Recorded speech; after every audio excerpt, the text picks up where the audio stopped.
ಏನಿದು ಆಶ್ಚರ್ಯ! ಶತಾಬ್ದಗಳ ಹಿಂದೆ ಸೀತಾದೇವಿ ವಾಸ ಮಾಡಿರುವಂತಹ ಮನೆಯಲ್ಲಿ ಆಕೆ ಬಳಕೆ ಮಾಡ್ತಿದ್ದ ವಸ್ತುಗಳು ಇನ್ನೂ ಜೀವಂತವಾಗಿದೆ.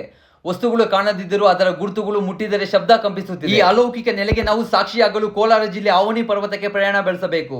ಆವನಿ ಬೆಟ್ಟ ಕೇವಲ ಒಂದು ಪರ್ವತವಲ್ಲ, ಇದು ರಾಮಾಯಣದ ನಂಬಿಕೆಯ ನಡಿಗೆ, ಇತಿಹಾಸದ ಹುಟ್ಟು. ಶಿಖರದ ಮಧ್ಯೆ ಹೋದ ಕೂಡಲೇ ಸ್ಥಳೀಯರು ಮೂಡಿಸಿರುವಂತಹ ದಾರಿ ಸೂಚಿಸುವ ಬಾಣಗಳ ಸಹಾಯದಿಂದ ತಾಯಿಯ ಮನೆ ಸೇರಿದ ಕೂಡಲೇ ದ್ವಾರದ ಬಾಗಿಲಿನಿಂದಲೇ ಎಲ್ಲೂ ಕಾಣದ ರೀತಿ ಒಂದೇ ಪೀಠದಲ್ಲಿ 2 ಶಿವನ ಲಿಂಗಗಳನ್ನು ನೋಡಿ ನಿಬ್ಬೆರಗಾಯಿತು.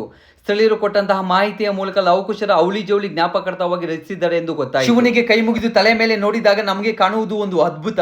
ಇವೆರಡು ಲವಕುಶರ ತೊಟ್ಟಿಲು, ಪಕ್ಕದಲ್ಲಿ ಸಣ್ಣ ರಂಧ್ರ ಬಿಸಿ ಎಣ್ಣೆಯನ್ನು ಇಡಲು, ಇದು ನೀರು ಕಾಯಿಸುವಂತಹ ಪಾತ್ರೆ. ಇವೆಲ್ಲವೂ ಸೀತಾಮಾತೆ ಅಡುಗೆಗೆ ಸಂಬಂಧಪಟ್ಟಿರುವಂತಹ ಮಡಿಕೆಗಳು.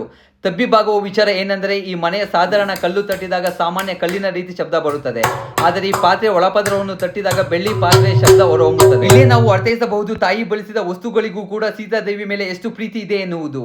ಹಿಮ್ಮುಖವಾಗಿ ಹೇಗೆ ಉಪಯೋಗ ಮಾಡ್ತಿದ್ರು ಅನ್ನೋ ನಿಮ್ಮ ಪ್ರಶ್ನೆಗೆ ಉತ್ತರ ಹನುಮಂತನು ಇಲ್ಲಿಗೆ ಭೇಟಿ ನೀಡಿದಾಗ ಸೀತಾಮಾತೆಯ ಗುರುತುಗಳು ಹಾಳಾಗಬಾರದೆಂದು ಈ ಶಿಲೆಯನ್ನು ತಲೆ ಕೆಳಗಾಗಿ ಇಟ್ಟಿರುತ್ತಾರೆ ಎಂದು ದಂತಕಥೆಗಳು ಹೇಳುತ್ತವೆ. ಇನ್ನು ಆ ತಾಯಿ ಬಳಕೆ ಮಾಡ್ತಿದ್ದ ಕೊಳ, ದೀಪ, ಮಕ್ಕಳಿಗೆ ಹಾಲುಣಿಸಲು ಉಪಯೋಗ ಮಾಡ್ತಿದ್ದ ಹಾಲಿನ ಬಟ್ಟಲು, ಇನ್ನೂ ಅದೆಷ್ಟೋ ಸಾಕ್ಷಿಗಳನ್ನು ನಾವಿಲ್ಲಿ ಕಾಣಬಹುದು. ಇದಿಷ್ಟು ಇದರ ಸಮಾಚಾರ. ಬದುಕಿಗೆ ಒಂದಿಷ್ಟು ಅದ್ಭುತ ನೆನಪುಗಳು ಬೇಕಾದರೆ ಶುರು ಮಾಡಿ ನೆಮ್ಮದಿ ಕೊಡುವ ಇಂತಹ ಜಾಗಗಳ ಕಡೆಗೆ ನಿಮ್ಮ ಪ್ರಯಾಣವನ್ನು ಅನುಸರಿಸಿ ಸಹಕರಿಸಿ ಈ ಕೋಲಾರ ಹುಡುಗನ ಇನ್ಸ್ಟಾ ಪುಟವನ್ನು. ಭಕ್ತಿ ಇದ್ದರೆ ಬರೆಯಿರಿ ಜೈ ಶ್ರೀರಾಮ್ ಎನ್ನುವ ವಾಕ್ಯವನ್ನು. ಧನ್ಯವಾದಗಳು.